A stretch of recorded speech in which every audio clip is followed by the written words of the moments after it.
Hello, as people are coming in, if you could let us know where you're tuning in from, that'd be great. I am in Hartford, not in the house, but I'm in the carriage house, which is where our administrative offices are. Um, and Jennifer's in Berlin, and Vivian, you're in Connecticut too, right? I'm in Connecticut, yes. Yeah. So yeah, if the attendees could let us know where you're tuning in from, that'd be awesome. And I'll go ahead and get started while you all are gathering your thoughts. Hello, I'm Omar Acevedo, and I'm the Literary Program Coordinator at the Mark Twain House and Museum in Hartford, Connecticut. And thank you very much for joining us for this virtual program for Notes on Her Color.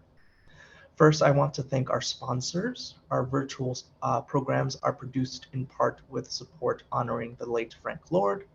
We are happy to honor his memory with these programs, and we are also incredibly grateful to the Wish You Well Foundation and Connecticut Public WNPR for supporting all of our virtual programs. Please consider supporting our museum by becoming a member.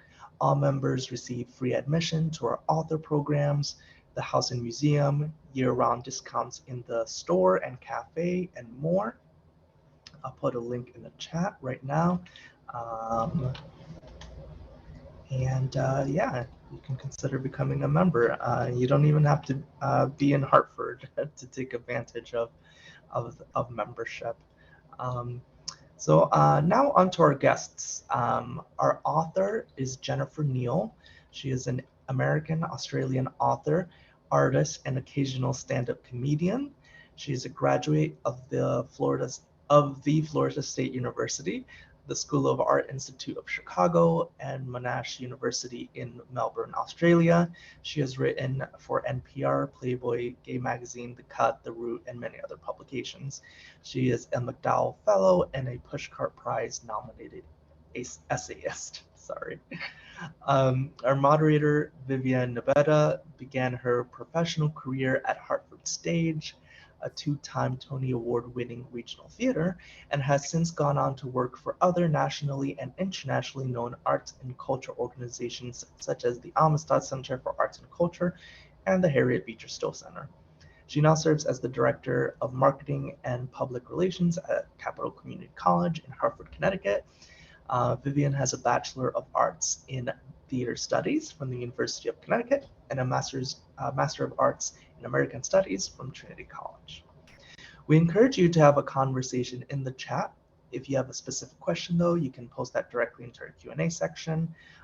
That is on the bottom left of your screen. There are two boxes that say Q&A. Please also know that you can click on captions to see live auto captioning for this event.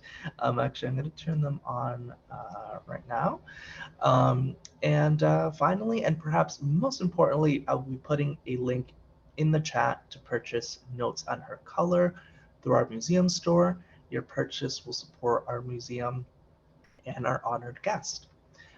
So please sit back and enjoy this amazing conversation, and we'll turn this over to Jennifer and Vivian. Hello. Hi, everyone out there. I think we got a Berlin, so there might be somebody who's near you, Jennifer, who's in the audience. So yes, I'm very excited to have you here. And when I tell you I was excited about the book, I just wanted to see all the little tabs and highlight and everything. So I have been looking forward. Oh, we have Jackson, Tennessee. Nice. So I'm very much looking forward to talking to you about this book and hearing about your thoughts. And I think so many times you read a book and you don't ever get to talk to the people who created it. So this is exciting. Generally, I want to say thank you, obviously, to Mark Twain and to Omar and everybody here, and Jennifer, to you. We will try to keep it as spoiler-free as possible because we know that everybody is on a different journey with the book. Some people may have finished, some people may be here because they're interested in learning more. So we will try our best. And if there is a spoiler, we will say spoiler alert, and then you can just hold your ears and, you know, hopefully we won't ruin too much for you, but it doesn't matter if there's spoilers. You'll love the book, I promise. So yes, so Jennifer, please, first of all, I just want to start out with, I haven't read a book that uses color in this way. So I'm just kind of interested to find out, like, where did the idea for this book come from? And how did it start? Yeah, so I love that question. And thank you for asking it. I think the thing that I love about speculative fiction more than other literary genres is how it's an opportunity to kind of revisit the seemingly mundane aspects of our everyday lives, like terminology, experiences, interactions, and it gives us an opportunity to dissect their meanings and problematize them so that we can gain a deeper understanding about their historical roots and implications. And then in that process, we can make them bizarre. So where I started from in this process is with the terminology that we use to describe ourselves. So I looked at the history of that, how it's evolved from like the transatlantic slave trade to pre-Civil War to Reconstruction, Jim Crow, and present day. And I looked at, you know, that we had words like Negro, we had colored, we'd had minorities, and a whole bunch of awful racial epithets along the way. Mm-hmm. And then I settled on person of color.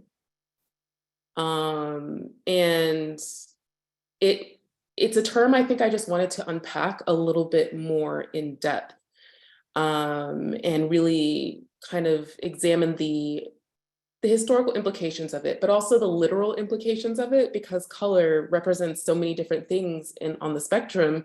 But the term was originally coined to refer to people of African descent originally.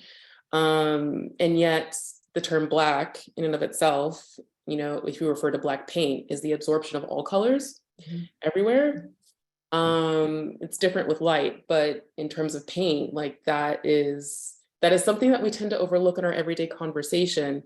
And we just describe Black as being like this monotone, empty kind of void, when it's the amalgamate of literally every color you can ever think of. And I was also very curious about how we use colors to refer to people of different ethnicities, whether it's seen as a good thing or whether it's, you know, demoralizing. Like I think of terms like red skin or yellow fever and what these terms refer to. So I think it was a really good opportunity for me to kind of put conversations on race in dialogue with conversations on color and try to determine if I could come to some better understanding of how they relate to one another in our everyday lives. I was also able to draw on like a rich history and terminology of how color is used to describe different moods. Yes. So feeling blue, seeing red, yellow bellied, green with envy, things like this. And I thought, well, you know, these are all colors that are also encompassed into the paint Black. So I felt like there was a role for me to explore them in different ways within this story. And I think it just adds another dimension to her and her emotions, Gabrielle, the protagonist, and what triggers her passing. And I thought it was a really good opportunity to give her a more three-dimensional type of persona and experience. And it also gives a more three-dimensional experience of what Blackness encompasses. And as a reference to that, and something that I really enjoyed researching on, I looked at Carrie Mae Weems. This is something, she's an artist and she explored this a lot in her work. She did a series of photographs for her, I think, Guggenheim retrospective maybe 10 years ago. And it was called Colored People. And it was a series of Black and white photographs of Black children with these like very colorful tints over their faces. And I think she was saying the exact same thing. She was making the exact same expression, I think. And I was really influenced by visual art when I was thinking about this story and putting these different colors together. Oh, well, that makes a lot of sense. I mean, I think there are kind of layers upon layers, and to your point about being able to add kind of fantastical or magical elements to it, it heightens the real life, but it also makes you think about it a little bit differently. So I think it opens up people a little bit more, because sometimes I think people can be, if the road feels clear, sometimes you understand where you're going, but I think adding additional elements to it can also remind people that even if something is based in a reality, that there's always kind of fantastical elements that you can pull from life. So Florida plays a very, very big part in the story. It is entirely based in Florida. I know you have roots in Florida, and that may be part of the reason why it's set there, but do you have any particular reason why you chose your home state? Yeah, it's really simple, actually. It's Florida is one of those places from your imagination kind of sprung to life. It has all of the magical elements that you were just referencing. It has the beautiful swamp. It has the prehistoric creatures that are running it, like crocodiles or alligators are basically cousins of prehistoric alligators or dinosaurs. You have manatees, you have reticulated pythons, you have a whole array of flora and fauna that you cannot find anywhere else. That is very specific to the Everglades in Southern Florida specifically.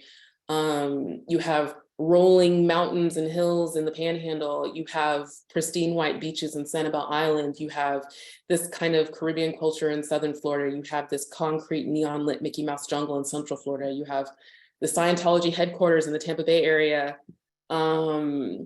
And it just feels like a place that shouldn't exist. Like whatever you can think of, whatever mythical creature you can conjure up of your imagination, it probably has a story that originates from Florida in some way. Like even the chupacabra it could probably be found there. If it's real, it's in Florida.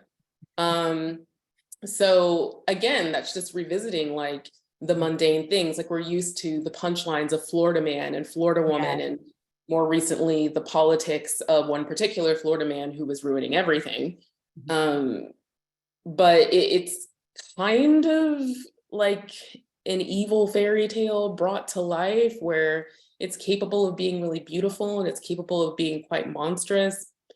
And the fact that it exists in real life, it's not a book, I felt like was something I wanted to explore. It was the perfect setting for a magical story, because it contains all the elements that, a fairy tale would require to make it believable. And this is actually real.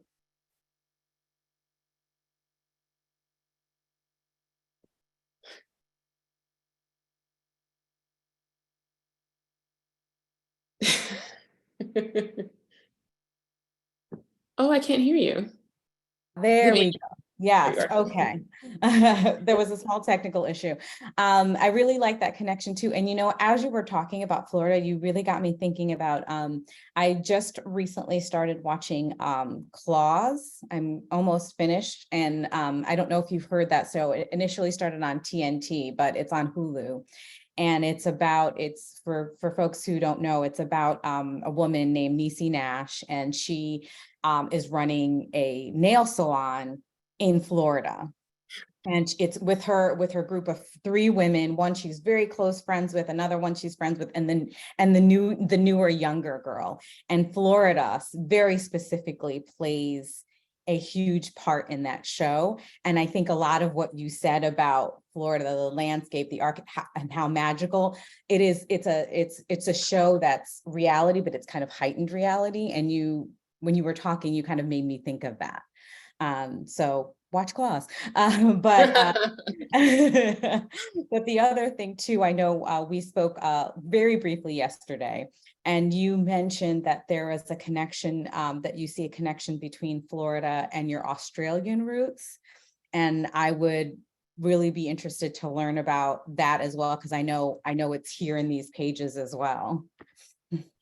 Right. So I was born and raised in the United States. Obviously, that my accent is very American. But I spent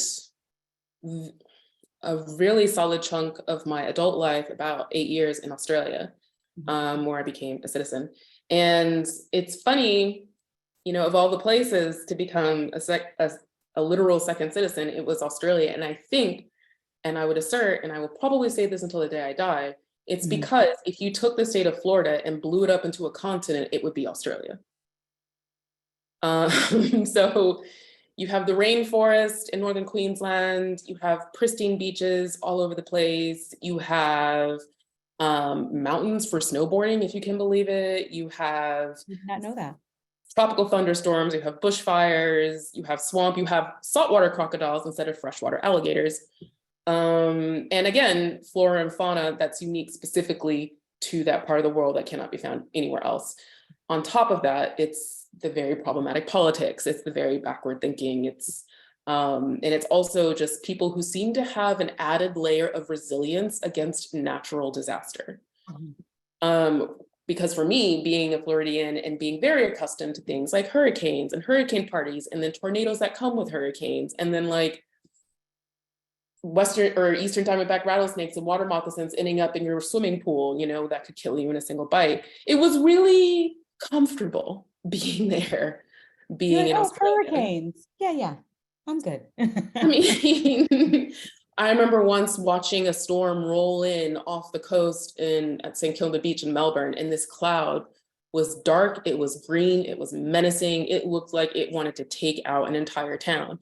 And a lot of other people are just kind of, you know, tourists, should I say, were running away. Like me and everybody else, we were just kind of sitting on the beach, just chilling. Relaxing.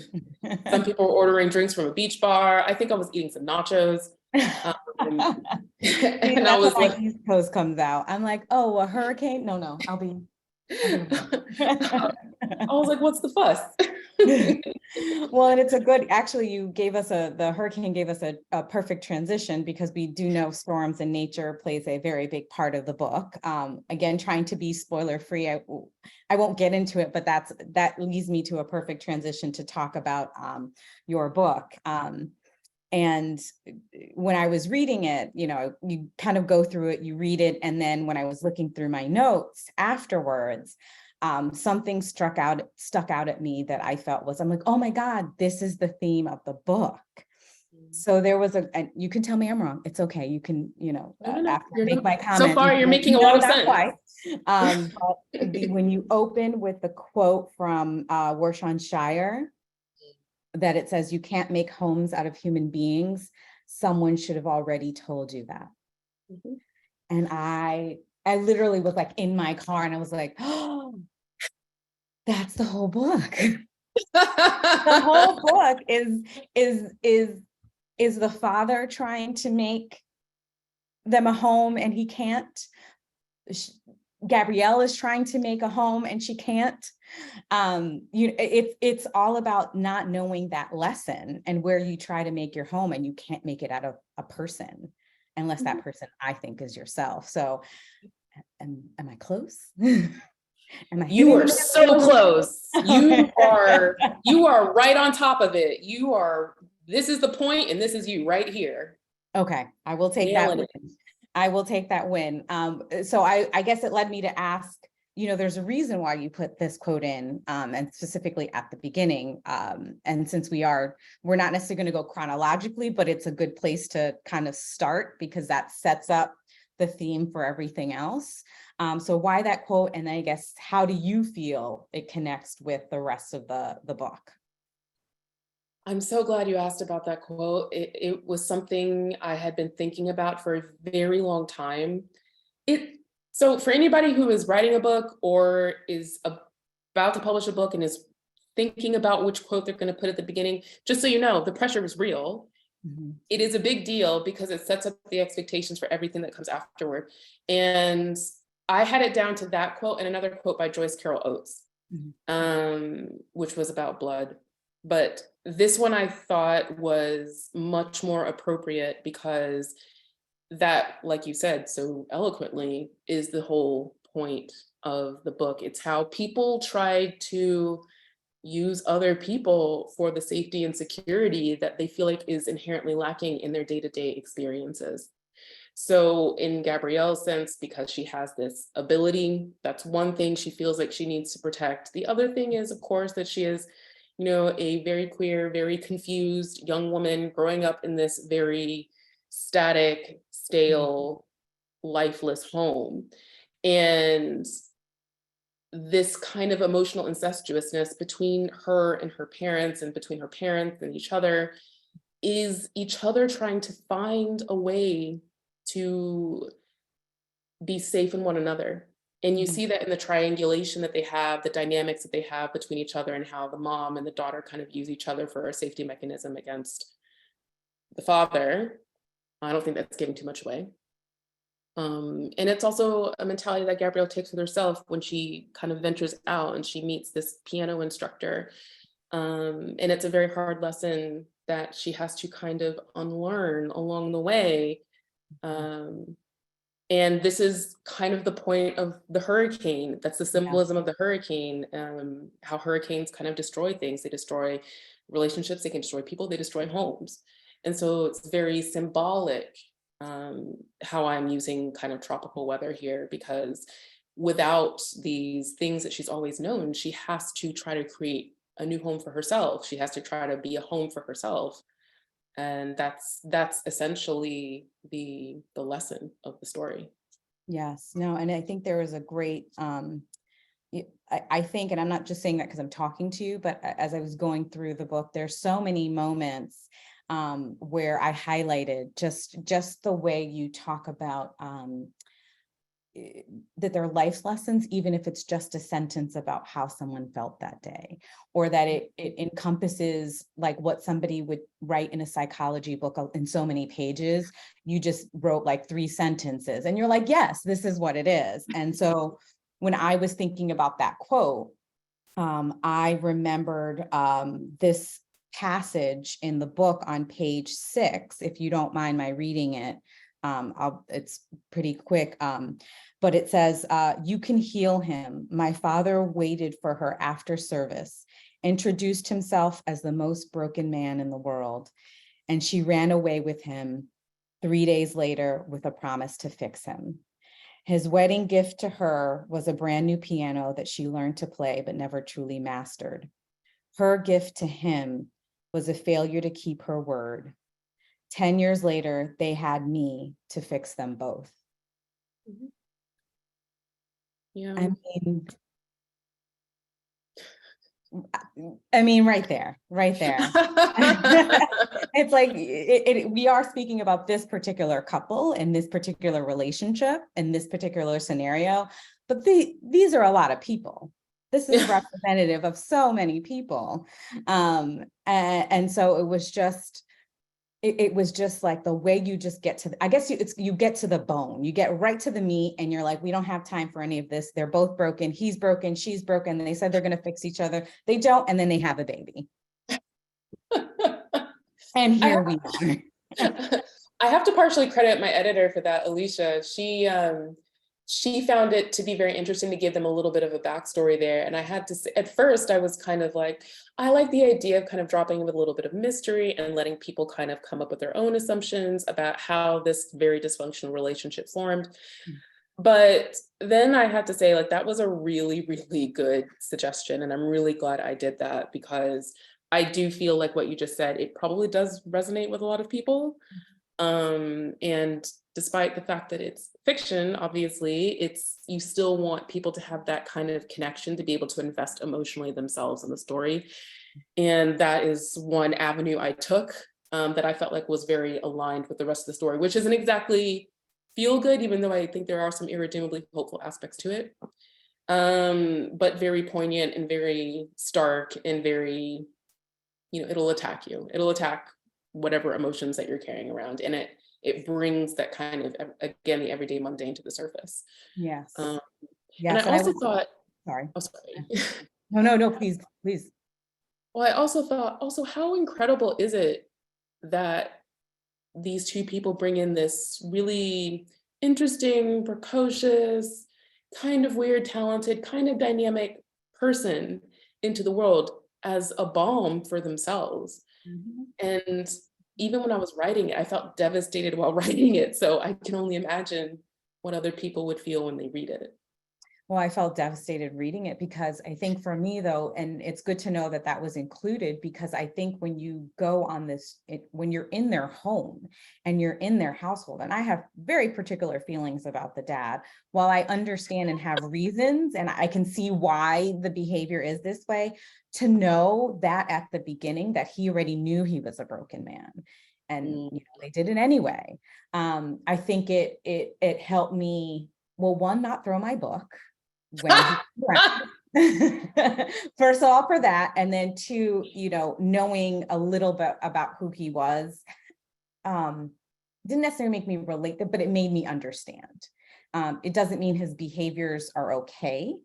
And maybe we can just start there, because my thought is that maybe we'll talk about the family dynamic with him and then kind of transition a little bit into the mother-daughter, which is certainly the meat. And then if we have time, we can get into the relationship with Dominique. I just want to remind folks, if you do have questions, we are going to be taking a few minutes to answer questions. So if you have a burning question, now is the time. You have the author here. So I call him the father, just because it's just, you know how there's people that you're around and they just take the air out of the room. And I think that you did such a great job with him in that he had this life. So I created this backstory for him. So we know that he goes to work every day. And the person he is that person who, the person he is at work is not the person who he is at home, because even though he doesn't change color literally or figuratively, he changes color when he leaves the home. So he has this whole color changing that happens that we never see. And then when he comes home, he lets all of that down and he brings it into the family. Mm-hmm. And so I think for me, it was this idea that the one place that you should be able to be yourself is your home, and nobody in that house is themselves, and that he's forced this idea on his family. So you live in this house where you're asking your wife to literally be white because that's what you want. And she then has to pass it on to her daughter, who has to be white. You live in a home that is literally all white, minus the whiskey, minus brown liquor, but everything in the home is white. I also presume that pretty much everybody in the neighborhood, minus them, are white. And there's something that you say in the book is that, I can't remember exactly how you talked about it, but the neighborhood, it's very clear that they're not invited to anything. And you say that. So he lives in this neighborhood that's very white, that doesn't want him. So he spends so much time trying to be someone and trying to be in a life that's not meant for him. And because he can't dominate as a Black man, as a dark-skinned Black man, he's not able to live his life the way he wants to. He can't be white, but he can force the things around him to be white, and he can dominate in that sense. Mm-hmm. And I guess for me, when you were approaching him and when you were thinking about him, and I know you kind of need that in order to really have the relationship with the mother and the daughter, with Gab and Tallulah, but man, I feel like we never got a break with him. It never felt like there was a moment he just was like, let me let it down. So where did he come from? Well, he came from the traditional way that we discuss passing, like in modern day, but it wasn't obviously the color of his skin. It was more like code switching. Yes. Okay. So the way he adjusts his language, his manner of speaking, his behaviors, his tastes, so to speak, to make them more appealing towards his white colleagues and community. And that I felt was something that would resonate with a lot of people. Mm-hmm. So I didn't want the magical realism part of the story to be so removed that people had trouble on, relating it to their actual experiences. Readers had trouble actually relating to it. So I put them kind of in juxtaposition to each other. So the father represents all of those everyday things that we have to undergo, where you're around a group of conservative, white people, for example, and you feel like you have to adjust yourself accordingly. You have to adjust your posture, your speech, and you do it without even thinking. And I felt like I wanted that also to be present in the book. And the best way to do that without making it too convoluted was to put it in this character.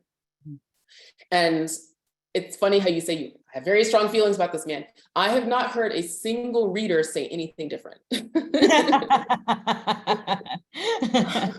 Every reader I get tagged in on Instagram or Twitter who is reading it, they're like, ooh, I'm just done with this man. I don't want nothing to do with him. That man needs therapy. It's like they're talking about him like he's a real person. And I was like, it's real. I was like, mission accomplished, you know. I certainly was thinking when I was reading the book, I have a high profile person that I was placing the father into. I'm not going to say it. If you want to know, you can email me after. I'm not going to say who I was thinking. I don't think it'll surprise you if you do ask me, but because again, it's like he, you know, it's like you, like he never let up. And I think that was the thing about him, because even people, it's like, and you kind of understand because he's a man of a certain era, because this was set, you know, were cassettes. Thank you, cassettes and handwriting college applications. Thank you. I forgot about that. I appreciate it. But so he was of a certain time, so you didn't go to therapy. And so the best way that you could move up in the world is assimilate. But he takes assimilate to a level that's above and beyond. And I think that's what felt so frustrating. Yeah, and I think it's frustrating specifically because we're looking at it through the lens of readers in 2023, for example. Yes. So now we have a lot more language that is more widely popularized, that is much more accessible to describe, you know, the experiences of being, you know, a marginalized person in a predominantly white community. And we have language to discuss things like respectability politics. And we have language to discuss things like code switching. And so that's what I think makes him so frustrating as a character, is because readers today, or readers who would be into this book anyway, are expected to be completely different than that. I expect there's probably an elderly Black Republican somewhere reading that book and saying, this gentleman sounds perfectly fine to me. Like, there's nothing wrong with him. I should invite him over for tea if he existed.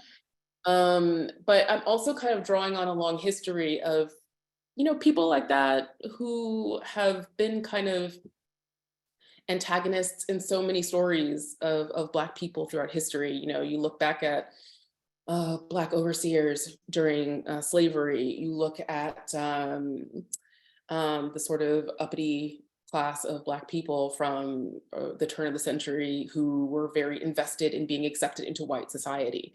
So this is not, I don't want to call it a tradition as a means of like normalizing it, even though it is very common, but this is something that has been pervasive.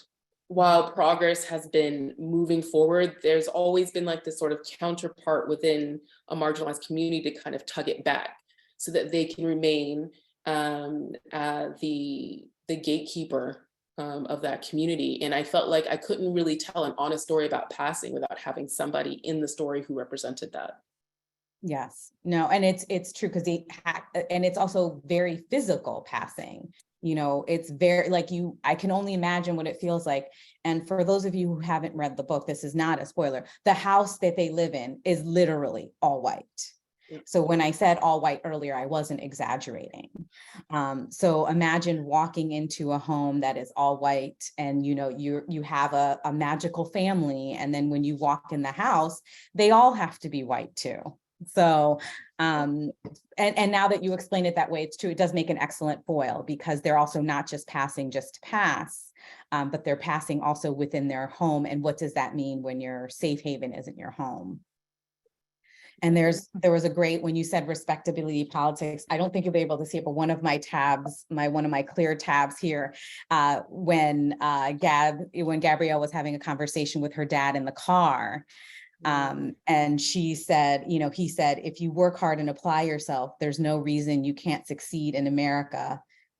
He continued, that's why this is the greatest country on earth. And then later on, like the next page over, she says, if I work harder than everyone else, then why can't I have more than them? And he's like, oh, just don't ask me, just keep going. But there you go, making sense. Exactly. Well, and also too, talk about life lessons. We know why. We know why. So maybe too, now this is probably a good chance to maybe talk about, we've talked about the father, and literally that's what I call him, the father, not dad, the father. But the relationship, the kind of the heart of the story, to a certain degree. And I would say maybe once you get to part 3, there's a different heart, and even mom knows that. But the mother-daughter, so Tallulah, who, by the way, nice shout out, I love that name, by the way, and Gabrielle, I mean, trauma, talk about language of today, trauma bonding, right? I mean, it's mother-daughter, so yes, there's a relationship, but truly trauma bonding, absolute trauma bonding. They truly, and I would say that I feel like maybe at the beginning, and you can let me know if you think I'm wrong, that, you know, obviously Gabrielle loves her mother and she's very close to her and she clings very closely to her and loves her very fiercely and dearly. But I think as she gets older and as the book goes on, certainly maybe her now, I think she would see that their relationship is, it's kind of dysfunctional. Yeah. Yeah, it's complicated. Yes. So the story opens up with her mother telling her this kind of family history, and then they open up in this really kind of intimate embrace. You know, they have this tradition where they're very affectionate with each other in the mornings when the father leaves and they're alone together. And it's very beautiful and very sincere and very earnest and very unique.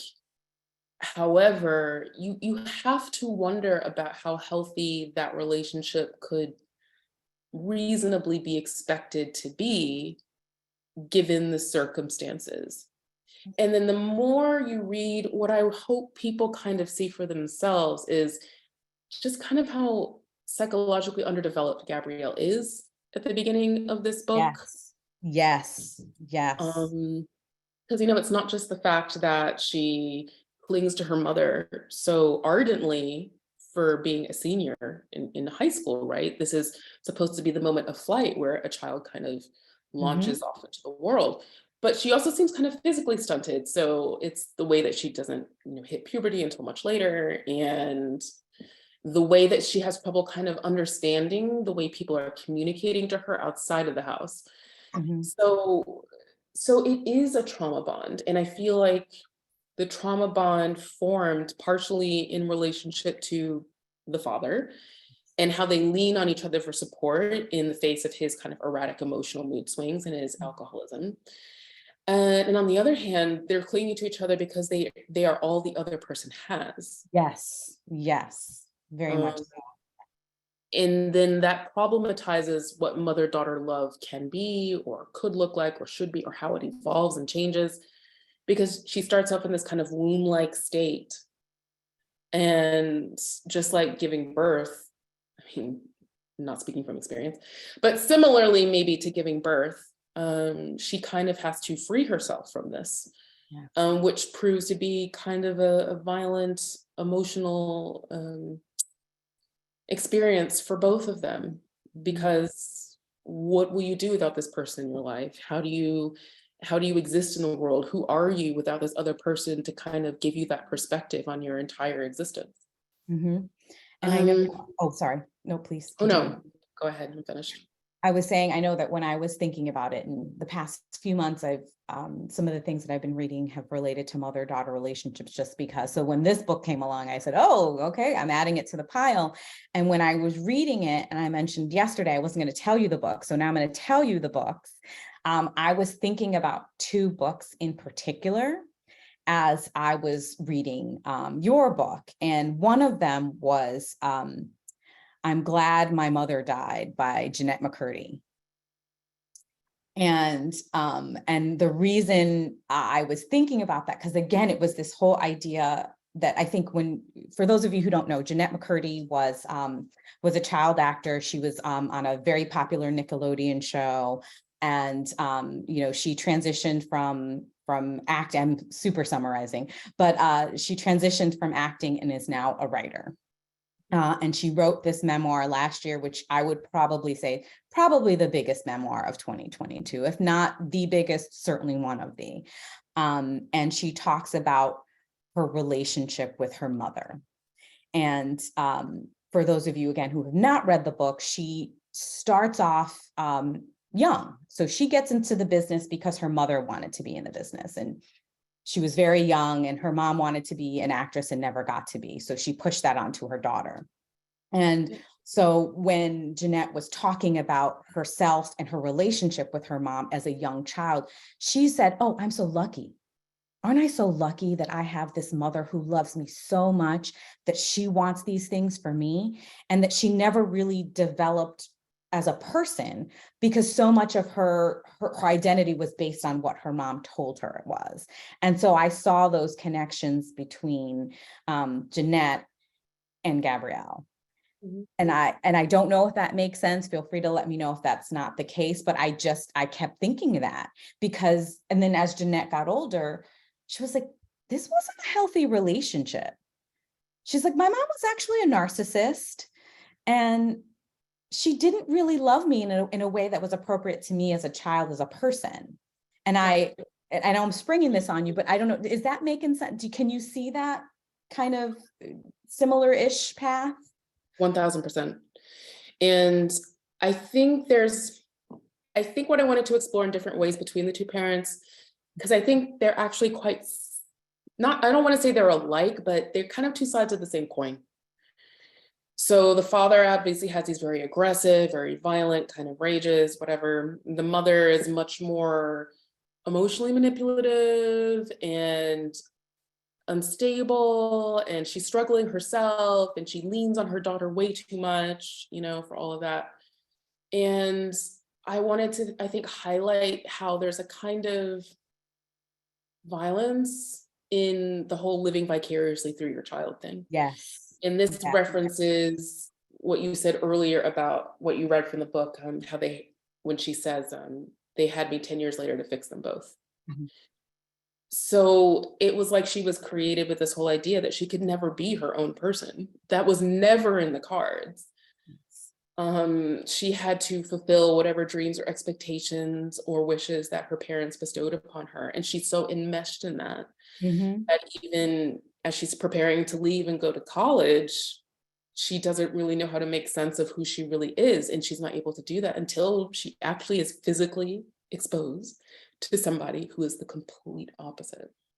Oh, perfect transition, because I can actually connect the other book and your book and Dominique in this. So you're good. So the other book I was thinking of was Crying at H Mart. I have not finished it yet, but for those of you who have read it, it's basically like a memoir. The author, Michelle, she lost her mother, and it opens with her in H Mart. And just, I know from my personal experience, I read that first chapter, and somebody who relatively recently lost their mother, I was like, I'm going to close. I have never felt like truly the way I felt seen, and the way she described grief and what that experience was amazing. And I thought when I was reading your book, the way you capture, there was a similarity, one, in the way you capture the relationship between the mother and you feel it. It's not words, it's a feeling.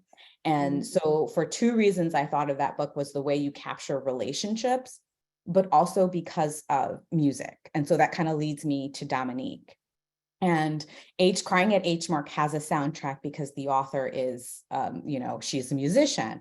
And when Dominique comes into the picture, it's like the sun starts to shine, and music literally becomes part of Gabrielle's life, literally, beyond just I'm playing the piano because my dad wants me to. Like, Dominique is this force. She listens to classical music. She knows all of these facts, which I am now going to be looking up some of the ones that you mentioned. But then she also talks about jazz and her love for jazz and all this other music. And I was just thinking, this book needs a soundtrack. This book needs a Spotify playlist. I will say thank you in the acknowledgements for sharing the books that you, the music that you were listening to. So anyway, as we transition to Dominique, it's like, that's that connection to just this music. Yep. And she brings out something in Gabrielle, and it's so beautiful. And I always wonder, I'm like, well, what would have happened? What would have happened? Oh, she would have just gone to Florida. She would have gone to school in Florida like her dad wanted. Yeah. So I guess, yeah, tell me where Dominique came from. And she was much needed as a contrast, as a great contrast and a mirror in some ways for Gabrielle. Yeah.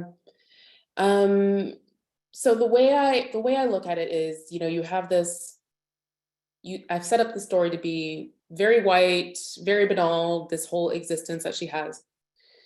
I know it can seem like extremes because Dominique, by comparison, represents everything that's the complete opposite.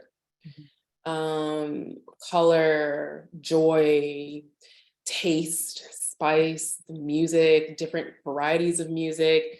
And I guess I just wanted to highlight the idea that a lot of the time we don't necessarily know what we're capable of until somebody points it out for us. Yes. And that, love is a very strong theme, especially in coming of age novels and stories. But normally it kind of follows this rubric of possession or ownership, which is something that Gabrielle has experienced her entire life with these parents. And what I wanted to, I guess, evangelize on, if I can evangelize on something, is that love is at its essence about freedom. About giving somebody the freedom to be who they really are and to be loved and accepted for that. Not with conditions, not with terms, just letting people really embody who they are and exist within themselves. And that is something that Dominique does expertly, beautifully. She's kind of an amalgam of all of these incredible women I can think about in the past and in the future, from fiction, from real life. And I could have written about her until the end of time. I just felt I'm waiting for that book. I want to know where she is today. I felt so completely in love with her as a character that I had to find myself, like, give myself breaks. I was like, this is just a figment of your imagination. She doesn't actually exist in this way. Yeah. And she was a great foil to because one of the notes I put about her, she doesn't suffer fools. She never for a minute falls. She doesn't see it for her dad. She knows Gabrielle's dad doesn't see it for her either.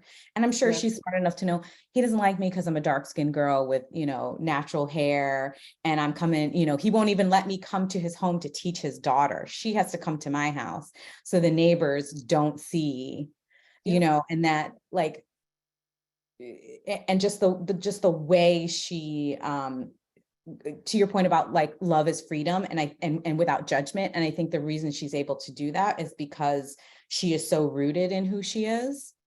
She's a young woman who's very, very much rooted, and that's why she doesn't judge. And that's why I think she's able to have the relationship she does with Gabrielle. And I also think that that's why Gabrielle is attached to her, because she's never really seen anyone who could just, you can just, like, be who you are, like, every day, and you can just walk around and just laugh and be happy. Like, I don't understand this. And you have this mom who's like, is so accepting and welcoming. Like, what? And it's the little things in that dynamic that I fell particularly in love with. It was like the little touches I was able to just, like, throw in there, like how they're sitting at the dinner table and, like, how they're sucking on the oxtail bones when they're having the curry together, or it's how the smell of incense and how all the pictures up in Dominique and in her mother's home, because they're very, proud of their family, and they're very proud of who they come from. And it's these little things that I think are kind of unpacking Gabrielle along the way and really undoing a lot of the things that her parents had had instilled in her. And I think the beautiful part of that is that realistically, you know, one person could not have set her free like that. What I like to think is one person showed her how there was a part of her that was always free, and she just needed to embrace that. Exactly. And going back to your point about, you know, even her creation, she was made to be in service of others. And her relationship with Dominique really taught her that she could be in service of herself. Yeah. You know, and so so it was like when they and I think that's also part of the reason too, another reason why the father doesn't like Dominique, you know, all the very visual things, you know, self-hatred aside, but also like she's a young woman who is very strong and confident in who she is. And obviously that's not the kind of woman he would want in his life, not to disrespect Tallulah, but of course, you know, he wouldn't like her. No, like that was never going to be a friendly dynamic between those two. No, not at all. And it's funny how they both inherently pick that up from each other from the very beginning, from the first time that they meet. It's like they both know how to read each other expertly, while Gabrielle is somewhere in the middle trying to figure it out. It's like, what's going on over here? And, you know, Dominique is an inherent threat to the entire order that has been set up, in which Gabrielle is just a tiny part of that construct. Yes. But it's just enough to chip away, and then when she does, the entire thing crumbles, and I think that's absolutely beautiful. Yes, and I know we're getting close to the end, and we do want to do questions. So if you haven't put one in the chat, I know there are a couple now. If you haven't put one in the chat, please go ahead. But I wanted to end on the acknowledgements, and I'm going to be honest with you. I usually don't read acknowledgements because I'm like, you're going to thank a bunch of people I don't know, but congrats to all of them. But there was, but then, you know, you put in a playlist of all the songs that you were listening to while you were creating this book. So I will be doing that. But then, particularly kind of in light of where we are as a country, I loved, and where we are as a place, particularly with books and how we are treating them. I just wanted to read to the group the last part of your acknowledgements, the last two paragraphs.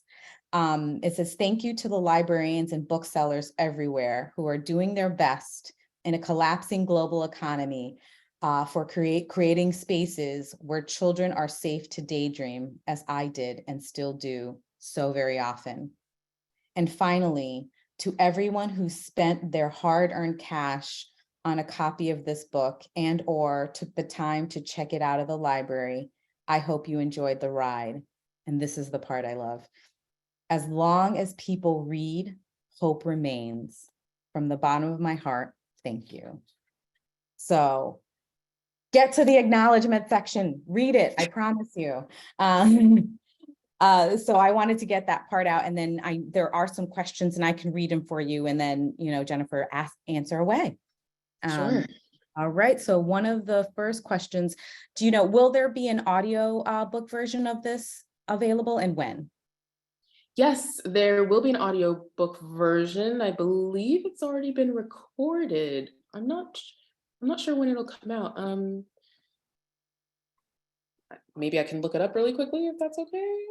Oh, no worries, no worries. Yeah, feel free. And then while you are doing that, I will get to another question. Are you able to share one fictional and one non-fictional individual that inspired Dominique? Who asked that question? Oh, Ariana. Someone named okay. Ariana, if that means anything. Yeah, okay. Yes, okay. So, okay. I'm trying to narrow it down. Okay, so a real life person I would say who definitely inspired me was Alice Walker. Somebody else was Jamaica Kincaid. I would say, oh goodness.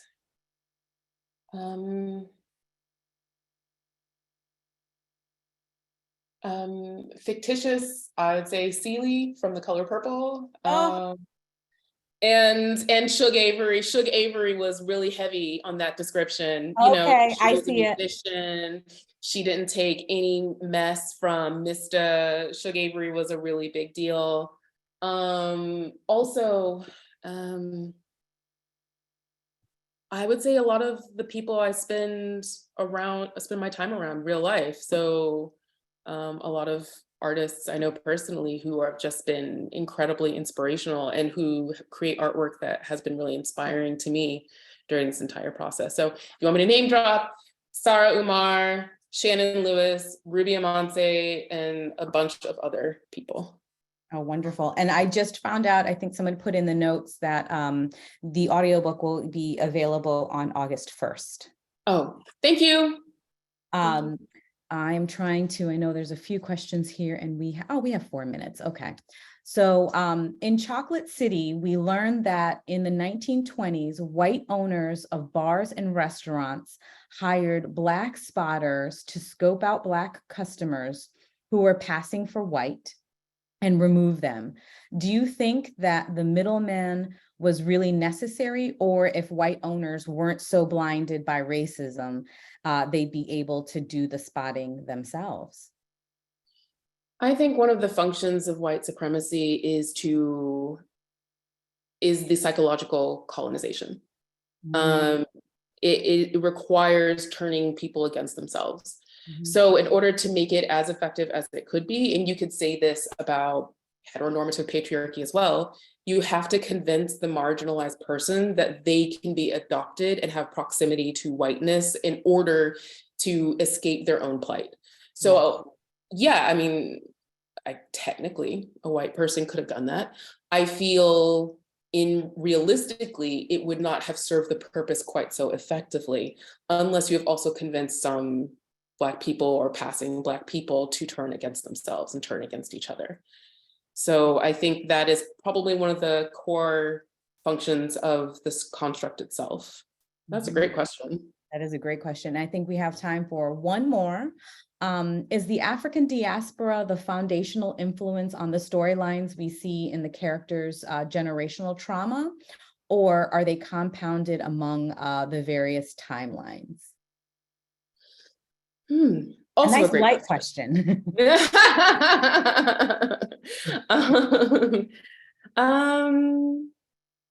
I think that, hold on, let me think about that for a second. And while you're thinking, I just want to remind folks that Omar has put in the chat, for those of you who are interested in the book, you can purchase it over at the Twain House, better than Amazon. If you live close by, and you can pick up the book and take a tour of Twain while you're there. So, and the link is in the chat. I'm gonna visit that museum next time I'm in the US. So to answer Kelly's question, I think it is the diaspora that is the foundational source of the generational trauma that is examined through this. I think what compounds the trauma is not the various storylines, but I think they as individuals just compound that within each other because it's just unresolved. I feel like this is pretty common in any kind of social dynamic group, right? It's trauma bonding at its very essence. You can look at it within this very specific scenario, or you can look at it generationally. You can look at the past, you can look at relatives. I think the reason why I open with this kind of brief family history is because I do want to provide some context to what's going on here. So I can't automatically dismiss that part of it, but I also believe that I wanted to leave some mystery there intentionally because I wanted people to kind of infer their own beliefs onto these different characters and why they were like that. But when we talk about the diaspora and those influences for the story, I want to make it very clear that it's not just the Southern American diaspora I'm kind of referencing. I'm also referencing anybody who left West Africa to go to Europe, go to the Caribbean, South America, like the entire diaspora I'm drawing on a lot of mythologies and a lot of symbolism that is very common throughout that entire thing. So I think it's kind of a mix of all of that. It's like that saying, what is it? It's like same ship, different stops. Pretty much. I mean, Pretty much. so I know we're at time, so I want to be mindful of everyone's time, but I do want to say thank you, Jennifer. I really, truly enjoyed this book. I truly, truly did. And I want to thank Twain for hosting this. I know Omar has a bunch of other events that are coming up that he's responsible for. And so thank you. And I turn it over to you. Thanks so much, Vivian, and thank you so much, Jennifer. I'm so looking forward to reading your book, or listening to it after August 1st. Thank you so much to everyone in our audience for attending. I just want to highlight a couple of other events that are coming up in the next couple weeks. Next Thursday, June 8th, we'll have a virtual program with Nicole Chung about her new book, A Living Remedy, a searing memoir of family, class, and grief, a Korean American daughter's search to understand the lives of her white adoptive parents led, the life she forged as an adult, and the lives she's lost. And then on Thursday, the Thursday after that, on June 15th, we'll have a virtual program with Aisha Harris about her new book, Wannabe, Reckonings with the Pop Culture That Shapes Me, where she mines the benchmarks of her 90s childhood and beyond to analyze the tropes that are shaping all of us and our ability to shape them right back. Aisha is from Hartford, so it would be Oh, good she is? Yes, she is. We were trying to have her in person, but it didn't work out. So, so she's coming back home in a manner of speaking. And finally, join us for a tour at the museum. We're open every day, I think, from 9:30 to 5:30 are the new hours. Check our website for more, just to confirm those hours. And you can visit our brand new exhibit for business or pleasure, Twain's Summer Sojourns, which focuses on the Clemens family's American summer vacations. And that is all from us for today. Thanks again, and have a great day or evening wherever you are. Thank you so much, everybody. I loved this. Thank you.